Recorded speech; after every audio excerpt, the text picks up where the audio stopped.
You can see how the guys wired 3 downspouts together. This is absolutely textbook. This is absolutely beautiful what the guys have done here. I can't say enough good about this work.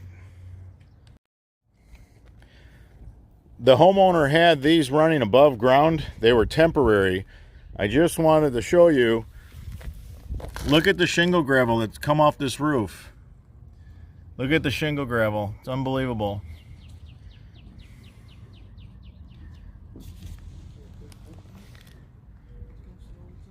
That's why it's important to be set up to catch this shingle gravel. You want a good sump. We make a couple different basins. We give you a couple different options. Another great place for 3-inch right here. The guys did a beautiful job. They cored the cement driveway and they put 3-inch in. You don't need to use a 90. You're able to bend the 3-inch. Instead of having a 90 and then a 90, that's what 4-inch pipe would require. And then instead of doing a 90 and then a 90 to get to the other side and run it down the other wall, we wanted to have a nice straight shot so no leaves can get caught. Right here we got the vented Cleanout. Take out the center, put a garden hose down in it, push any shingle gravel that falls off the roof and lands in the pipe. That's really common. Doesn't matter the type of pipe you're using or the size of pipe you're using. The shingle gravel is going to fall off the roof. It's going to go through the screen.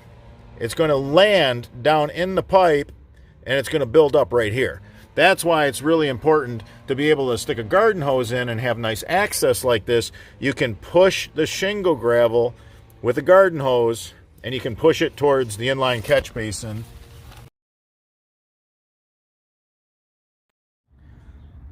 The 3-inch pipe goes under the concrete, sweeps around, ties into our 5-year sediment trap. This will hold 5 to 10 years worth of shingle gravel, and it only needs to be cleaned once every 5 years.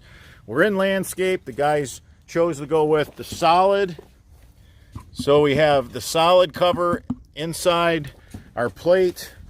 Super easy to pop that off if you want to vent it. We have a really nice grate, has more inlet outlet than any other grate on the market. It's slightly domed. That way leaves, debris can't lay on it, create a seal. So we put a lot of thought into that. It's made out of HDPE, 100% virgin. Strongest 4-inch circle drain on the market. Now the guys went ahead and they drilled some small holes. You can see where we have these locations on the bottom of this catch basin to guide a drill bit. Makes it really, really nice to get good clean holes. Don't go too big. I recommend not going any bigger than 1/4 of an inch, because if you catch a sand vein or a gravel vein where your catch basin is, you're going to lose way too much water. And these things, you know, are pretty close to the house. So you just want really small holes. So after a rain event, the idea is whatever is still in that basin can just slowly leach away. Now to get it to grade, the guys did put 2 2-inch risers to get this one to grade. Super easy, no tools required, everything just dry stacks, no glue. They did a beautiful job. They put fabric down inside the hole, they overdug the hole, and then they put 2 inches of pea stone down, and then they set the basin on that.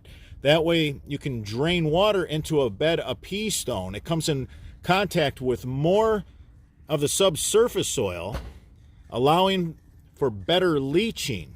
If you just drill the holes and you don't put the stone under it, you're only coming in contact with a really small area of the subsurface soil. So this is a really important thing. Now, we tape where the coupler connects onto the drain basin. We tape where the corrugated pipe connects to the coupler. Right here, this is what this looks like. Plumbing tape right here to seal this. And then we have this really fast, easy connection. No tools required. Just snap the pipe on, one wrap of plumbing tape. Super easy. This is a really nice sediment trap. You can see the size of it. Really large sediment traps. Beautiful. We're really happy with it.